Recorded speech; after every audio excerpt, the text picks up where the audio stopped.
get our program started, and I'd like to introduce Norma Libman, who will in turn introduce our keynote speaker, Rob Martinez. Thank you.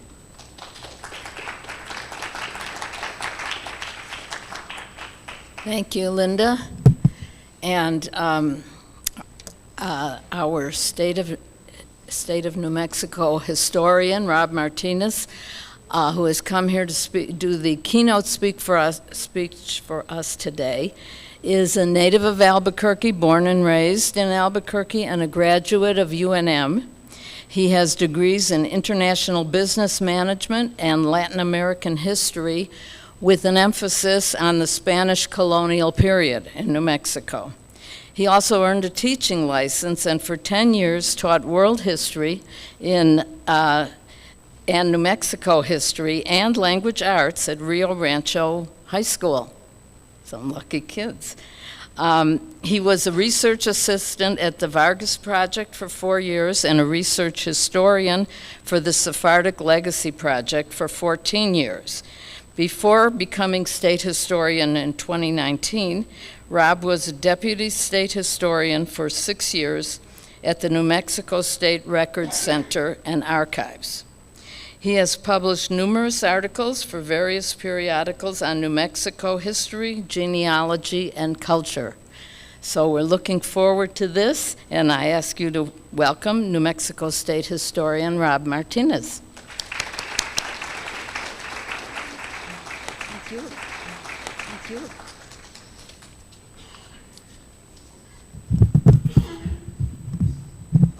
Thank you and welcome. Can you hear me? Yes. All right. Well, it's a real honor to be here. It's a real pleasure to be here. I've spoken to this group a few times. And when I was first asked by Linda to do this, I said, well, of course. And then I went, uh-oh, Keynote, what is that? So I looked it up, and it says that you just kind of do a general talk about what the conference is going to be about. And so I started to think about, well, what am I going to do? How am I going to do this? I've already given you guys talks about doing research on Jewish history in Mexico and Spain. So I decided I'm going to do something radical and shocking and scandalous and controversial. I'm going to talk to you without a PowerPoint.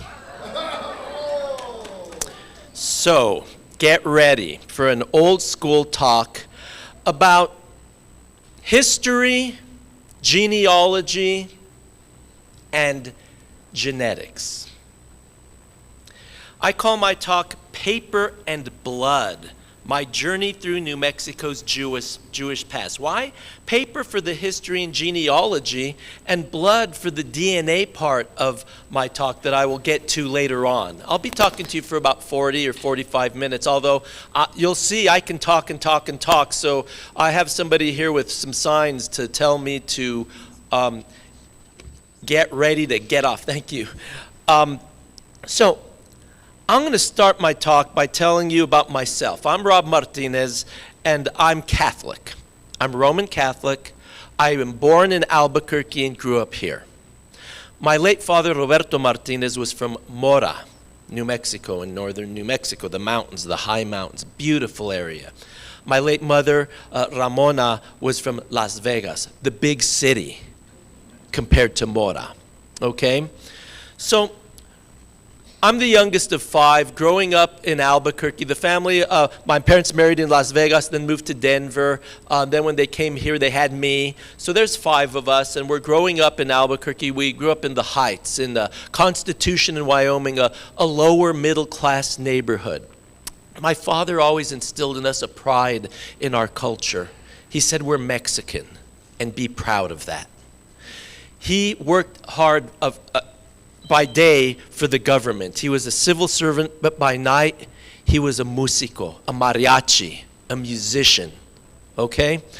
I grew up being raised part-time by television, okay? I loved Batman. I loved Get Smart. But watching I Love Lucy, that kind of hit close to home. there was Ricky Ricardo, dark, slick back hair. He talked with an accent. He'd say, "Lucy, I'm home." He'd put on his outfit to go play at the club. Well, my dad would come home from work with his dark hair slicked back and say, "Ramona, I'm home." Then he'd put on his mariachi traje and go off to the club to play Mexican music. It really was not that different from my home life.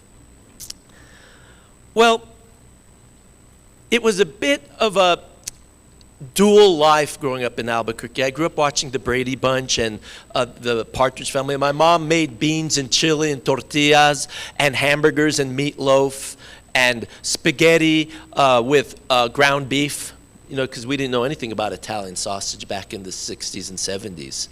So we were Catholic. We went to church every Sunday. We weren't told why. We just were told, "You're going." Our neighborhood was lower middle class. Race didn't mean much. We were all not poor, but we didn't know what rich was because we were all the same class. I'd go to school at Los Altos Elementary School. There were white kids. There were brown kids. The occasional black kid. We didn't know anything about Catholicism or Protestantism or anything like that. You just went to school and then came home. I had a friend. His name was Conrad Arbogast, met in 2nd grade. He was Mormon. I didn't know what that was. His family, I'd stay the night with his family and they'd take me to the Mormon temple and I'd sit there and go, "Oh, this is church." We'd take him to Catholic Mass and he'd go, "Oh, this is church." So we didn't really make distinctions as kids. We just knew that if we misbehaved in church, we'd get hit. So we did our best to behave. When I was in the 6th grade, they moved us to Belhaven Elementary School.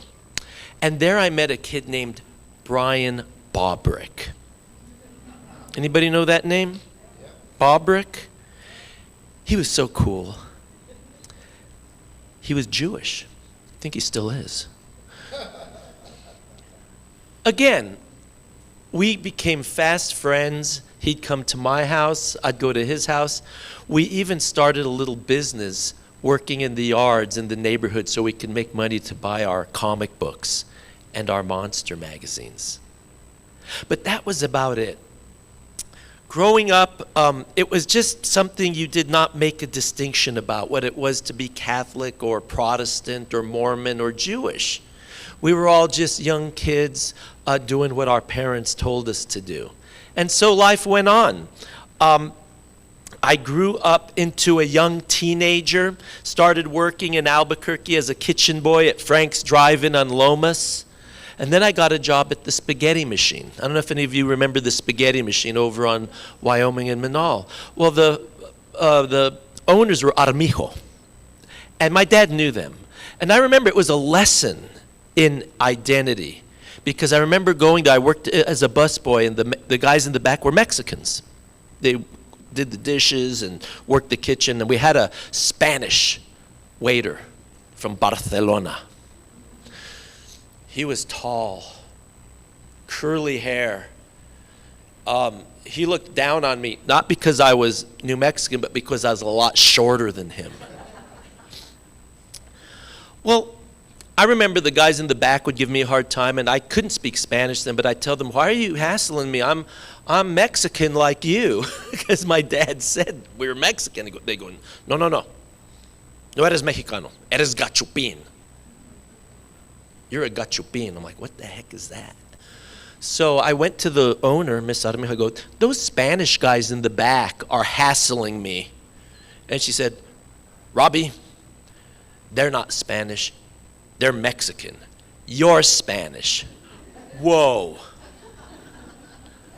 Am I Mexican? Am I Spanish? I'm Catholic, but then I have Protestant friends and Mormon friends and one Jewish friend. Things were starting to get all confused in my head. So I remember I wanted to learn more about my family history. I went to the mall, the Windrock Mall. I remember they had a bookstore called Walden Books. And I was walking through there, and I was just looking. I saw a pile of books, and one said, My Penitente Land by Fray Angelico Chavez. I started leafing through. I said, wow, this is pretty cool. It's about New Mexico.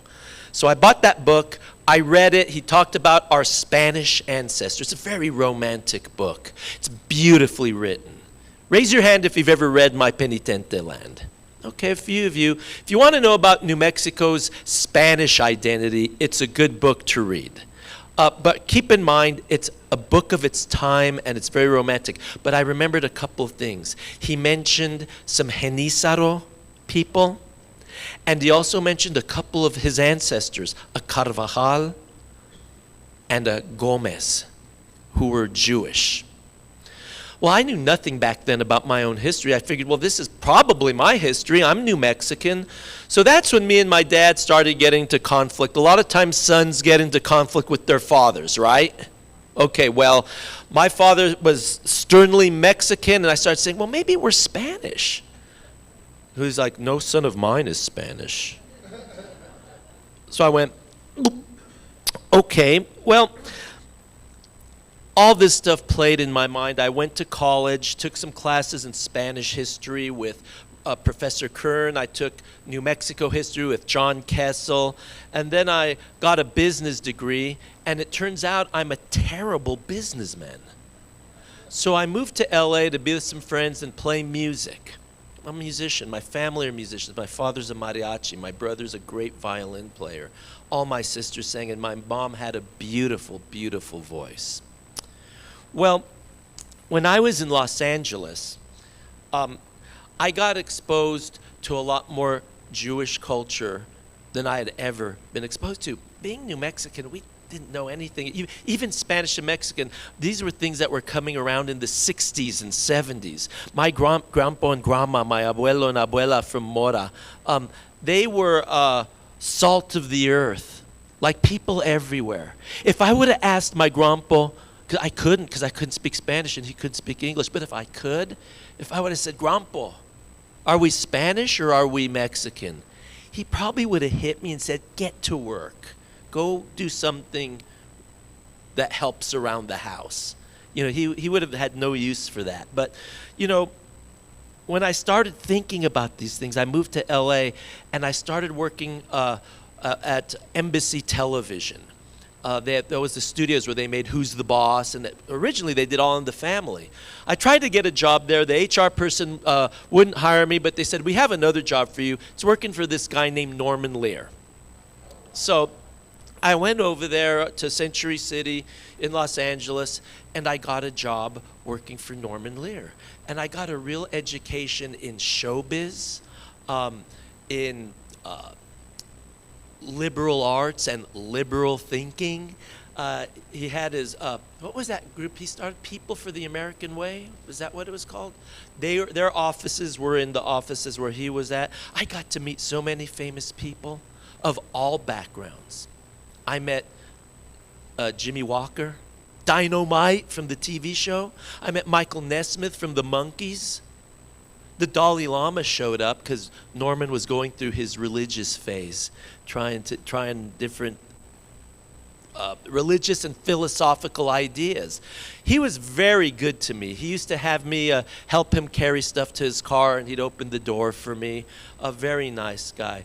But one of the most interesting things that happened to me is one day I was working the phones, and a woman, she wasn't famous, but she came in to see Norman, and she walked by, and she just did a double take to me. And she came right up to me, straight up to me, and she goes, are you a Sephardic Jew? And I was like, what? Like, I'm Mexican. I don't know. What are you talking about? I don't know what that is. I didn't know anything. I was ignorant of this stuff, but it was an education, or the start of an education, right? So this was the beginning of me trying to figure out who I was, where I came from. Am I Mexican? Am I Spanish? Of course I'm American, but people still ask, you know, even today, are you Mexican, are you Spanish? And now I'm like, well, am I Sephardic Jewish? So Music was something I was doing out there. I was playing in the clubs, going to Cantor's Diner after we'd play a late night club, and I was eating all this delicious food like, what would I eat? Matzo ball soup. Never had it in my life. I fell in love right then and there. One of the more interesting things that happened to me, I lived in a neighborhood, an old Jewish neighborhood right there on Fairfax and Whitworth. And I had an apartment there with a friend of mine. We were roommates. It was a beautiful apartment with the tile on the roof, the arched doorways. And there's a little thing on the doorway, a little bump. What's that called? Yeah. I asked my landlord, what is that? And that's what they said. I go, what's that? They go, this was an old Jewish neighborhood. I said, wow. Now I go back, it's little Ethiopia. So things change, right? But this was an education for me. All the while I was playing music, I was sending away for books. And when I went to study in Spain, in Almeria, Spain, in 1983 as an undergrad, I wanted to learn about Spain. I took Hispanic literature, but I went to Almeria and I visited all the cathedrals I could visit. I visited the Mezquita in Cordova, the great mosque, and the synagogues in Sevilla and in Toledo. I was broadening my horizons. When I came back from LA in 1992 after the Rodney King riots, I asked God for a sign. If I should move back to New Mexico, give me a sign, and the next day there were the riots. So I packed my stuff and came back and said, well, what am I going to do now? So I decided I've always loved history. If I'm going to succeed at anything, I need to do something I love. So I went to UNM. I started taking classes. I went to the counselors. They said, well, you don't have enough credits to get a history degree. You need more credits. So I said, well, I want to get a master's degree. So they said, why don't you take some classes? I think you could take up to 12 hours to get to put towards graduate school. So I started taking classes. I started studying with John Kessel again, and I went to his office. I had heard about the Vargas project when I was in Spain. So I wanted to learn paleography, how to read the old Spanish documents. I went to his office. I said, Professor Kessel, I want to work for your Vargas project. I'll work for free. I'll take out the garbage. I'll do anything. I just want to learn how to read the documents. He goes, you don't have to take out the garbage. He goes, but we don't have a position now, but when one opens up, I'll call you. So about a week later, I get a call. And so he sends me to meet with Rick Hendricks and Meredith Dodge. They were editors on the Vargas project. And they gave me a sheet of paper about that big, and it had what looked to me like chicken scratching. And they said, go in the hallway with a piece of paper and a pencil and write down as much of this as you can understand. So I sat out there for about a half hour, and I just walked in shaking my head saying, this is all I could do. I had picked out probably about 8 or 10 lines or something, and I said, thanks for the opportunity. I don't expect you'll be hiring me. And they said, oh, this is pretty good. Most people only get 1 line. So they hired me. And that was a great experience, working for John Kessel, Rick Hendricks, Meredith Dodge, Larry Miller. And I got to meet all kinds of interesting people. Jose Antonio Esquivel would come in. That's when I really started doing my genealogy, my own. I had tried doing genealogy a few years back, about 10 years earlier, with my good friend Felipe Mirabal. And we went to the genealogy library, and I didn't know any paleography. I said, I want to learn my genealogy, so I put a roll of film, and I pulled up a page. I looked at the old Spanish, and I said, I give up. I'm good not knowing. It was too hard. I couldn't read it. So it was a really amazing experience to be able to learn from these genealogists, these historians. It was a fantastic experience. I did that for about 4 years. I met all kinds of people. Then this guy walked in talking about crypto Jews, Stan Hordes. He came in. That's where I first met Stan. I remember, and I had never heard that term, crypto Jew. That's amazing. So this was where I started learning about the hidden Jews of New Mexico. But at that point, it was kind of in the back of my mind. With Genízaros, I started learning about Genízaros, the servant slave class of Native Americans from the 1700s. So I did my time at UNM. I got my master's degree. I delved into the history of witchcraft and sorcery in New Mexico, the Inquisition, because I wanted to learn how witches and sorcerers were treated by the Inquisition. But that also led me to conversos. So there you go. This journey continues into our Jewish past in New Mexico. Another book I want to mention that really influenced me as a young historian was Iberia by a guy named James Michener. Anybody heard of that book?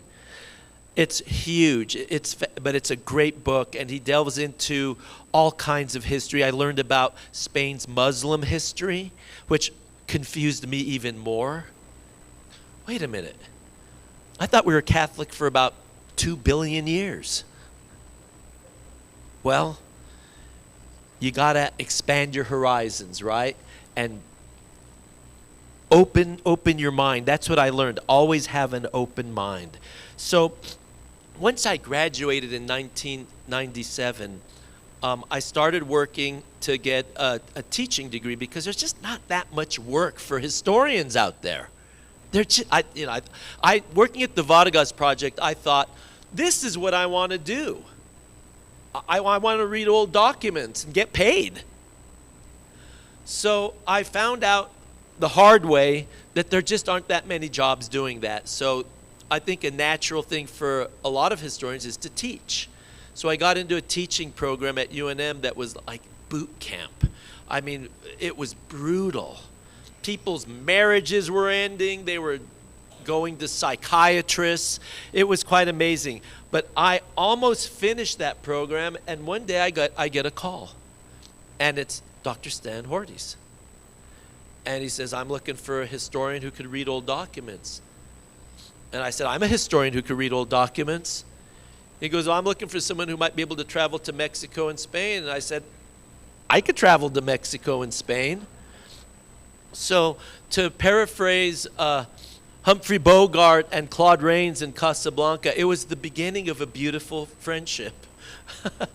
So I was hired by Stan to start doing genealogies of New Mexicans. And this was fantastic because what I started to learn was, as I was doing these genealogies, I can't remember, Stan, was it something like 12 families we started, or 18? I can't remember the number, but he had other people researching. Gerald Gonzalez and other people had done this work. So I started doing this genealogy, and with guidance. I've had many mentors as a historian. John Kessel is one of them. Rick Hendricks is one of them. Stan Hordes is one of them.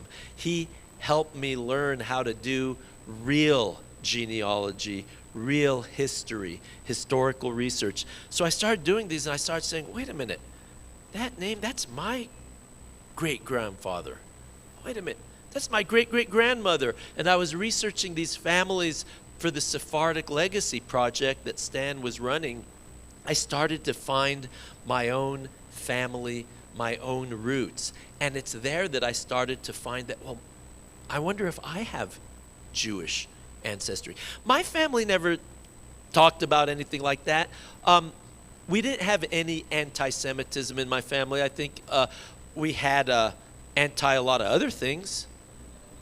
We didn't like Texans, okay? Now, if you're from Texas, no offense, I like Texans. I like Texas. But we had a history with Texans here in New Mexico. 1841, they tried to take us over. And then in 1862, they tried again. So we have a history. Well, when I go up to Mora, even now, when those cars and trucks come through and campers with Texas license plates, everybody scowls. But we didn't know anything about Jewish ancestry or Moorish ancestry. That was so long ago. I remember my mom talking about in Las Vegas, there were a lot of Lebanese families moving in. Maloufs. My mom was friends with George Malouf. They went to school together. And I'm like, well, what did you call them? She said, we called them Los Árabes. They didn't know what to call them. They just called them Los Árabes.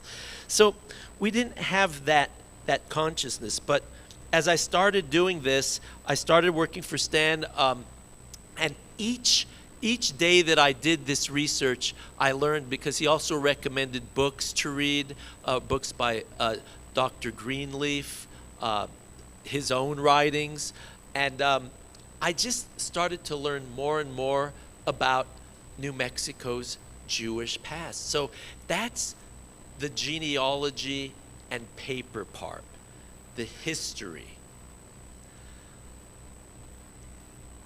I can't remember when, but it must have been about, well, probably around 2002, 2003.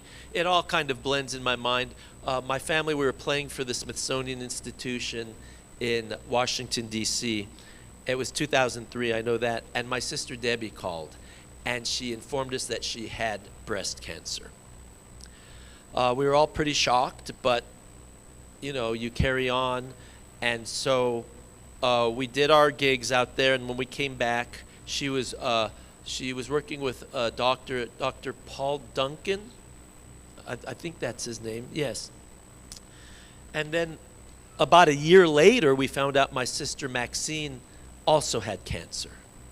So she started working with Dr. Paul Duncan, and I met with him because he knew I was a historian and I did genealogy. He wanted to know about my family genealogy. I said, why do you want to know family genealogy? He goes, because there could be a genetic marker that could be causing these problems for your sisters.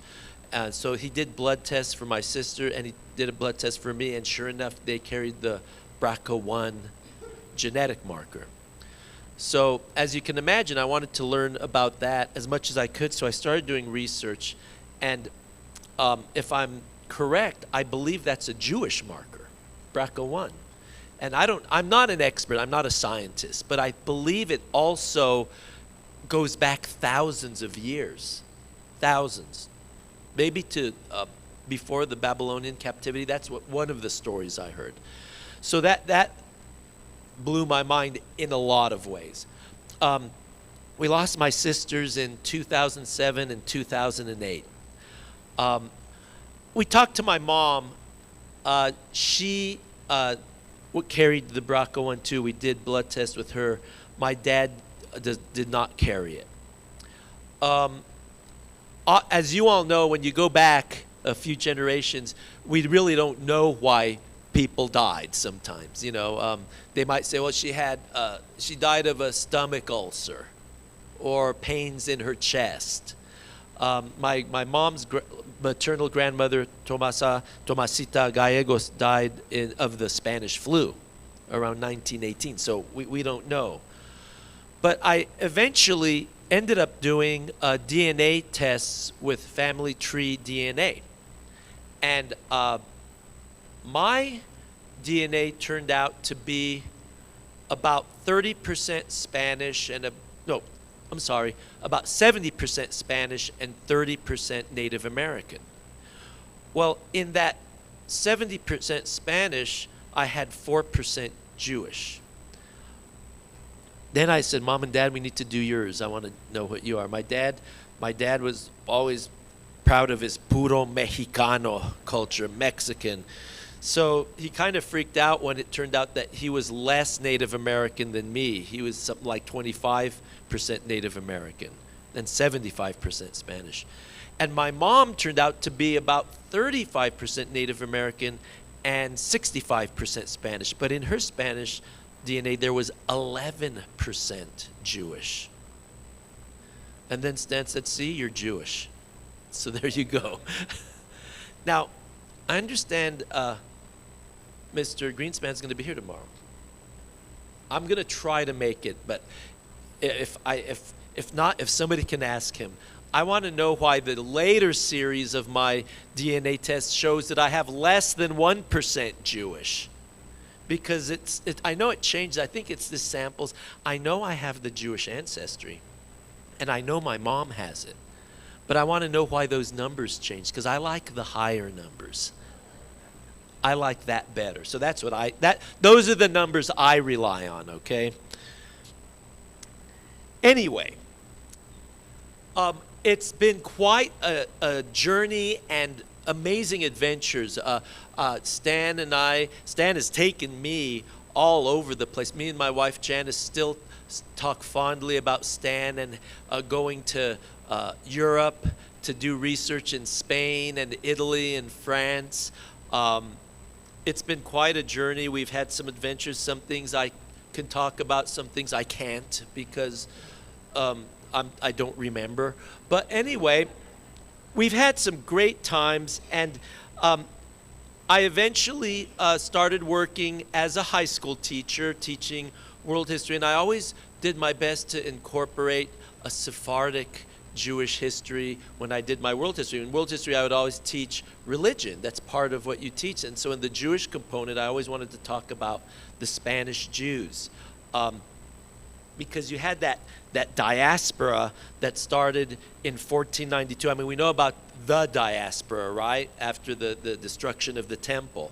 But in Spain, it's 1492 with the Alhambra decree, the expulsion of the Jews. So you have some who remain and some who leave to remain Sephardic Jews. So this scattering of people, you see that this all starts to come together in New Mexico starting in the 1500s with colonists who are coming carrying that DNA, carrying those traditions, with Oñate in 1598, and then later with Vargas in 1693 and 1695. And then with the Santa Fe Trail, with more Jewish families coming from back east. It becomes quite a mix. There's that diaspora, and then there's the coming together in a place that you wouldn't expect it to happen. That's one of the things I love about New Mexico. We're the middle of nowhere, and yet amazing historical things happen. People with Jewish roots going back through Spain, through the Mediterranean to Palestine. People with Muslim roots from North Africa going back to Arabia, and Ashkenazi roots coming across the sea to the East Coast, making their way across the prairies to end up here in New Mexico. This seeming middle of nowhere. I watched a movie a couple months ago called Oppenheimer. Raise your hand if you saw that one. It's quite amazing, this little desert here, this piece of what we think, or some, not me, but other people might think there's nothing out there. We impacted world history. For good, for bad. And yet here we are. I love that we're in the middle of nowhere, and yet we're in the middle of everything. Isn't that amazing? So, I have here in my notes, in 2012, I was in my living room wrestling with my Roku, trying to figure out how to install it, when my phone rang, and it was Stan Horty's. He says, "Rob, there's a job opening in the state government that you might be interested in." I go, "Really? What is it?" He goes, "It's the assistant state historian." At that time, Rick Hendricks, who I'd worked for at the Vargas Project, was the state historian. I go, oh, okay. Let me call Rick. I called Rick, and I said, "Hey, Rick, it's Rob Martinez. Be straight with me. Should I apply or should I not waste my time?" Because I didn't want to apply if he already had somebody in mind or if there was something else happening. He goes, "Oh, no, apply." So I applied, and I wish I could tell you that I got a call the next day for an interview, and 2 days later I got hired, but that's not how the state of New Mexico works. For 9 months, I annoyed Stan and Rick. When is that position going to open? When is that position going to open? And it would not open. It would not open. So finally, around, I think, October or November. February was when Stan had called me. Then about October, Rick calls me and goes, "Rob, they're posting the job." So I filled the application out online. I sent it. I got the email that said, "We received your application." It was open for about 2 weeks, and I just sat there waiting and waiting and waiting. And finally, after 2 weeks, I got an email from the state personnel office. Open it up. Your application has been rejected. What? So I panicked. I called Stan and Rick, who were really tired of hearing from me. And they're like, well, you got to call SPO. So I called SPO. I'm like, I want to talk to a manager. They're like, well, it looks like something didn't check out. I'm like, well, what? It was all on the up and up, you know. I mean, so finally I talked to a manager. I said, well, I need to talk to somebody because I'm very angry. I want at least a shot. I want an interview. So they said, and I threatened a lawsuit. I said, I'm going to talk to an attorney about this. I'm not asking you to give me the job. I just want the interview. So she goes, hold on. We made a mistake. Your paperwork will be sent tomorrow. Okay. So I interviewed for the job around November of 2012, and that December I was hired as the assistant state historian. Over the years, I became the deputy. They gave me a new title, but not a raise. But, you know, what are you going to do?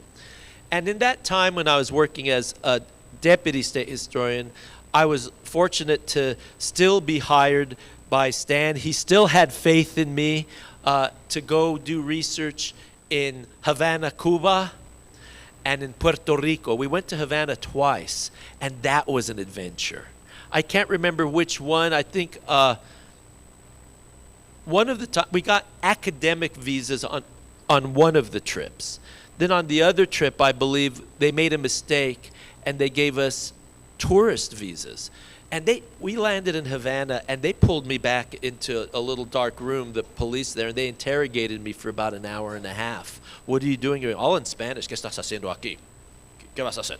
I'm like, estudiar, investigaciones, historical research. And they looked at my visa and they said, no, you cannot do work here. This is a tourist visa. You must enjoy yourself.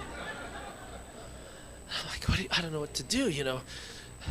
So sure enough, they finally let us in, and Stan said, that's it.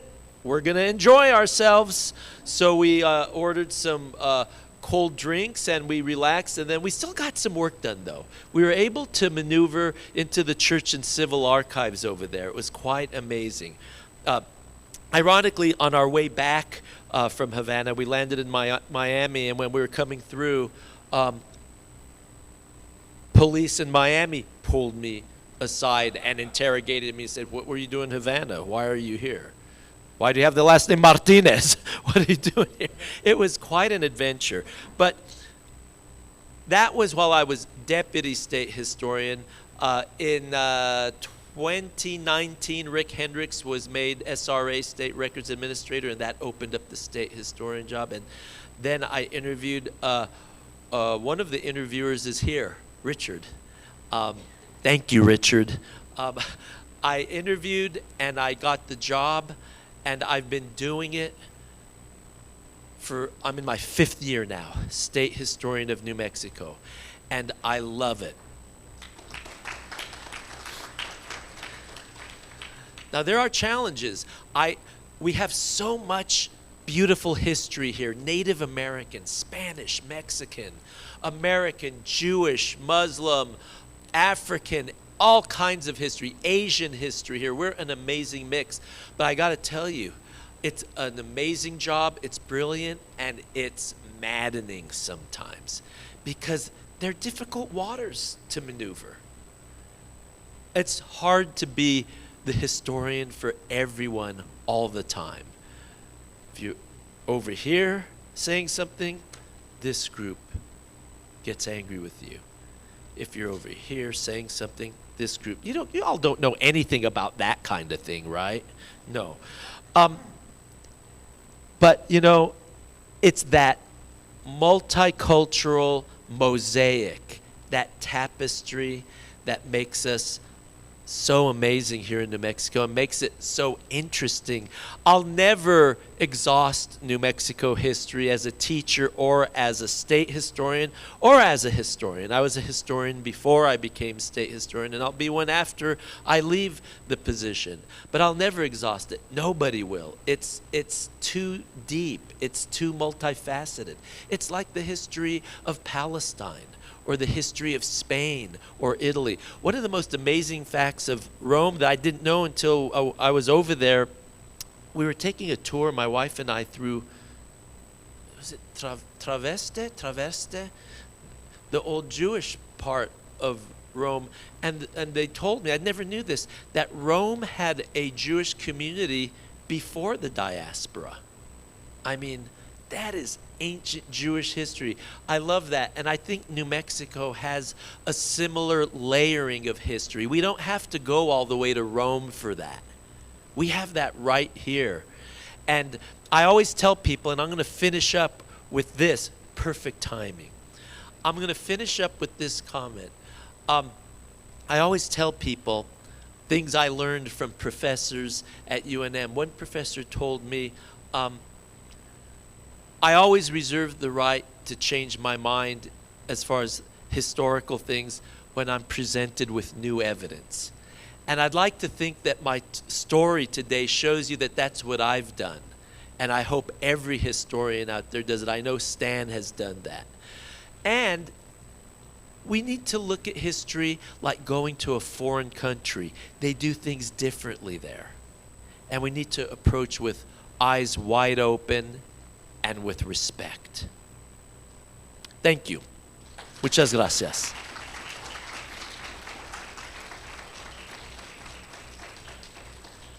Any questions, comments? Yes. Oh, hold on, they want to microphone you. So I guess so people out there can hear you. Just a moment.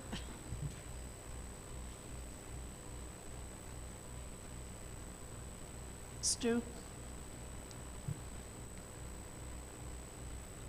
I'm just going to walk around with raffle tickets so that if anybody wants them. Dan, we're going to do the questions and answers Okay. first. So Dan's our other roving mic person.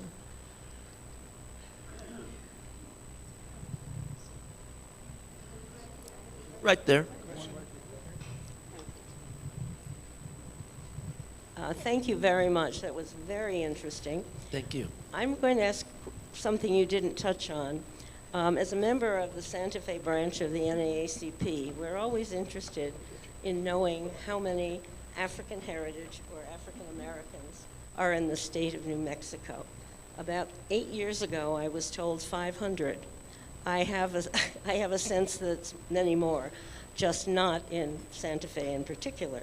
But can you run a number off the top of your head? I believe I read at some point it was something like 2 to 3%, something like that, which would be a lot more than 500. Yeah. When you look at, we have 2 million people Right. in New Mexico. I mean, here's the thing. When I give talks about New Mexico history, I always remind people that our black history starts in 1539 with Estevanico. The first official representative to the Pueblos at Zuni was Esteban, an African. And there were people of African ancestry with the Oñate colony, Alvaro Garcia Holgado, who's a common ancestor to all of us, Hispanic New Mexicans. And then Sebastián Rodriguez came with Diego de Vargas. He was from Africa. He was the town crier and drummer, and we know that his grandsons helped found Las Trampas in northern New Mexico. So we've had this history going back. I think what makes it difficult and hard to suss out is that they're mixed in with us when we go back, just like our Jewish ancestry. It's all mixed in, but it's there. And I think Stan Hordes is instrumental in helping us Hispanics learn our Jewish history here.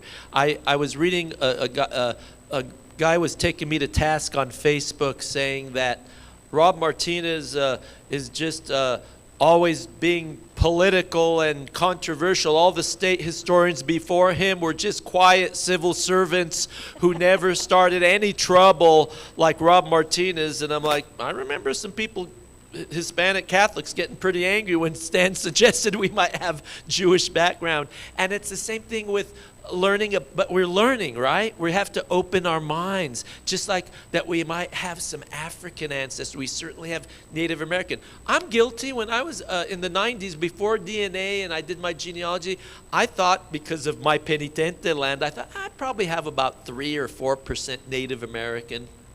Turns out it's more like 30%. And I wouldn't have even known of any Jewish ancestry back then if not for DNA and working for Stan. So that's there. And then you have, it's not just white folk coming on the Santa Fe Trail. There are people of African background coming. So it's a lot higher than that, yes. Thank you. Oh.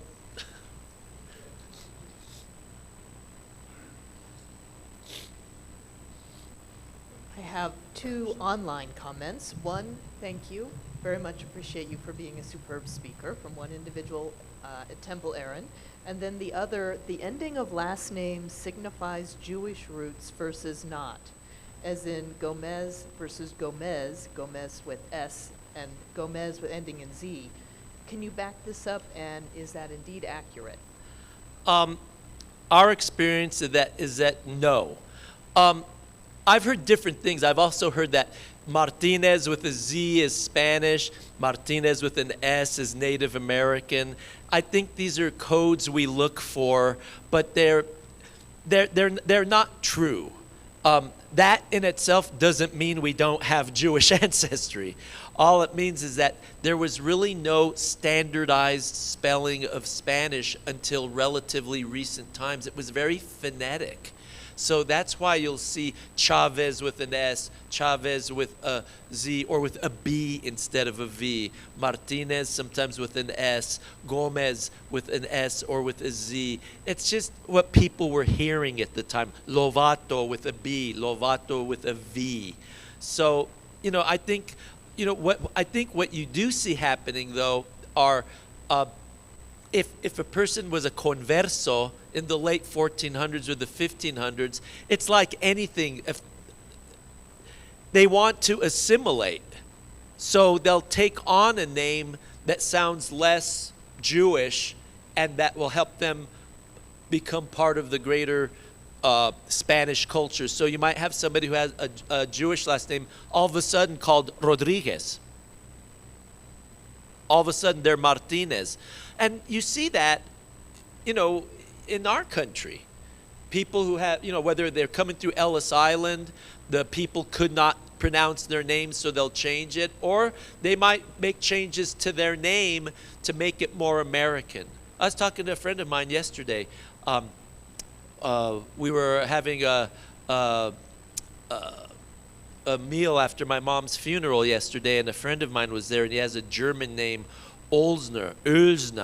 Well, his family were from Germany, and they had the umlaut over the O, but because it was too difficult to use, they just took the umlaut out and threw an E in there to make it Olsner. So names change, but it doesn't always indicate something like that. Like, I don't believe you can say Rodriguez is a Sephardic name. However, Sephardic conversos took on the name Rodriguez. At the very tail end of your remarks, you mentioned something about history in other countries and how you had to be respectful for it, or it was a little different. I don't know quite how you put it, but if you could expand on that, what's the difference, and why would they approach history different than the way we would here? I think what I meant, like what I'm talking about when I say that, is to try to understand our ancestors in their time and how they did things back then. This is a difficult thing to do, though, because we're kind of dealing with that right now. I gotta tell you, these are interesting times to be a historian, okay? I mean, I'm just talking about the last 5 years or so, or maybe 6 years now, with all the controversies about monuments and statues and and things like that. You know, even here in New Mexico, we're having those controversies over statues up in northern New Mexico, Oñate and Vargas. And I think we walk a fine line as historians. On the one hand, we need to be careful that we don't judge the past from our perspective. But on the other hand, I think we need to be careful we don't just give everyone a pass in the past. Does that make sense? It's a tough thing to do.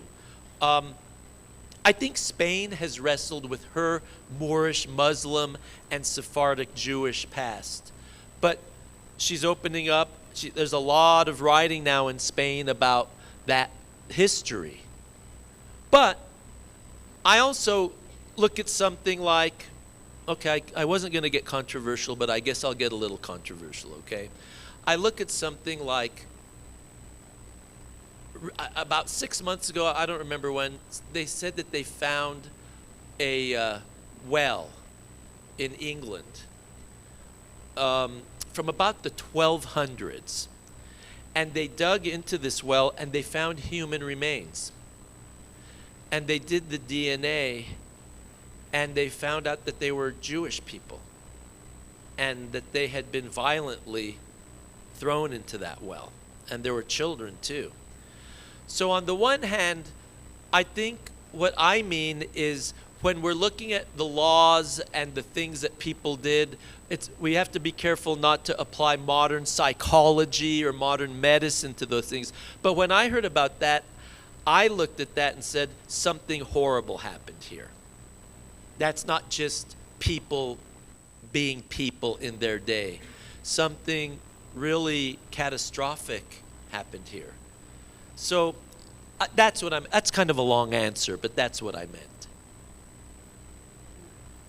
And just following up on that, they found the remains of the well that was in York. Yes. And that was the beginning, really, of the end of the Jewish community in England at Yeah. the time. And they also tested those remains for their DNA. And they found out that those ancient Jewish people's DNA were actually more diverse than modern Jewish people, which is Wow. really that's what the articles talked about. And I thought that was very interesting because we can see for 1,000 years of persecution, our genetic diversity actually shrunk. And so Wow. I think, that's also, something interesting too. So thank you very much. Sure. No, that is interesting. It's interesting to see how populations change, but also why. And I think sometimes sometimes we have to kind of take a step back and say, even in the 1200s, that was wrong. What happened? Look and talk a little about it. Oh, to the end of the earth? Yeah, you didn't mention it. Oh, I'm sorry.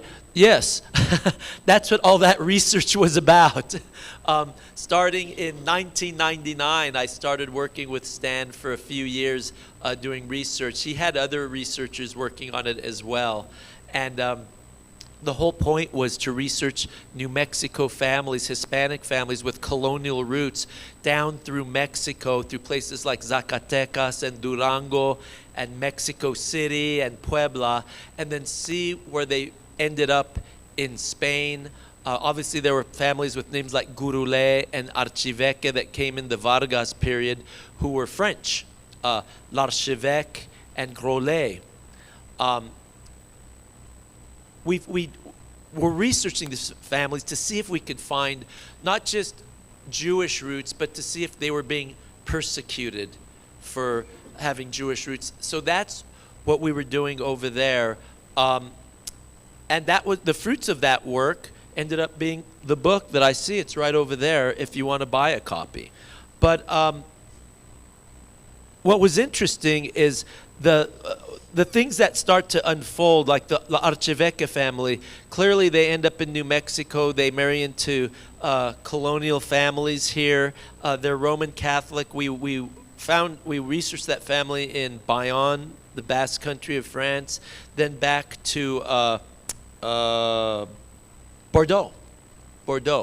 And we met up with a researcher named Marcel Dureau, and he had researched the family, and we had found a pasajero record. It's like a passport.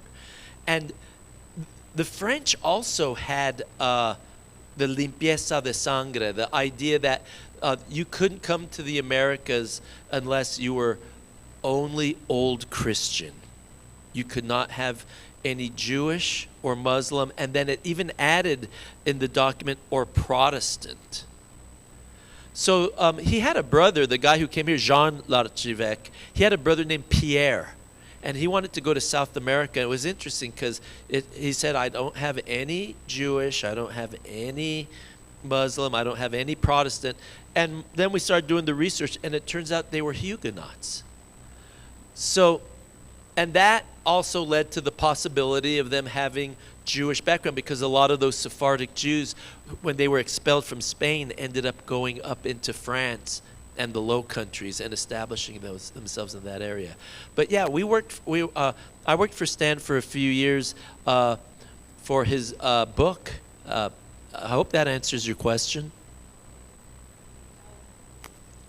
To the end of the earth? Oh, I think that just means that they were fleeing the Inquisition and they ended up at the end of the earth, New Mexico. Oh, I thought you wanted me to talk about it. The book is To the End of the Earth. Is that right, Stan? History of the Crypto Jews of New Mexico, the subtitle. Hi, I have a question. I have always understood that Judaism is a culture and a religion. So when you say you have Jewish, quote, in your blood, Yeah. or how is that identified? And Well, I might be wrong. No, I don't know if I have an answer for you. The DNA tests are what identified in my blood. So people have Jewish DNA? Yes. Okay. Thank you. Bennett will be here tomorrow. He's the guy to talk to about that.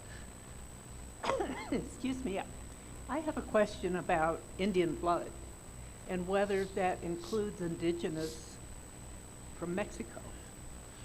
And can you distinguish in your DNA if it's really New Mexico Native American, or if it might include even a high percentage of Mexican indigenous? Yes. Yes. Here's the thing.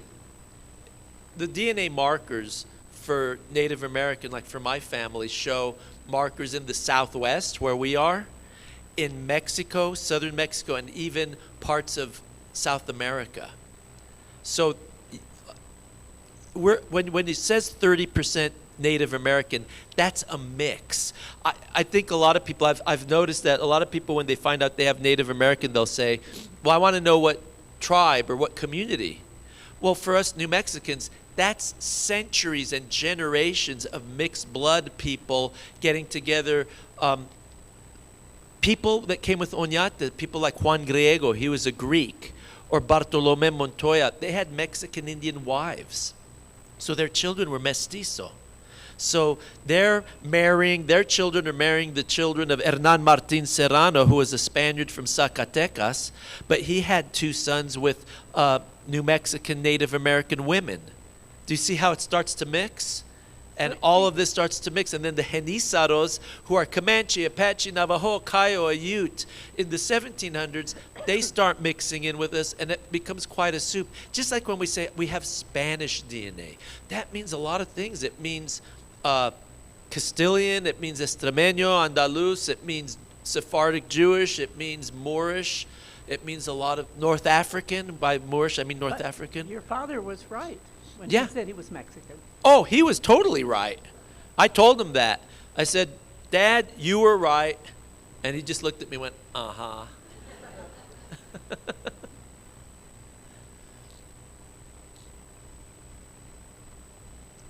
I'll take the last question. Going back to your personal journey, Rob, when it became known to you and your family of Jewish roots and ancestry, regardless of the percentage, what was the feeling and reaction? Because I know in talking to others here in New Mexico who've made that same discovery, it doesn't always go down well in some families. So what was your experience and that of your family? My family were completely fine with it. My family are completely fine with anything I find in our DNA, in our genealogy. I think for my dad, he just liked focusing on his Mexican heritage. So I told him, well, there's a Jewish heritage in Mexico too. And he's like, that's great. That's fine. I remember when I did the map that shows where all your markers are. I said, look, Dad, you have markers in Spain, you have markers in the Middle East, you have markers in England and in the Americas.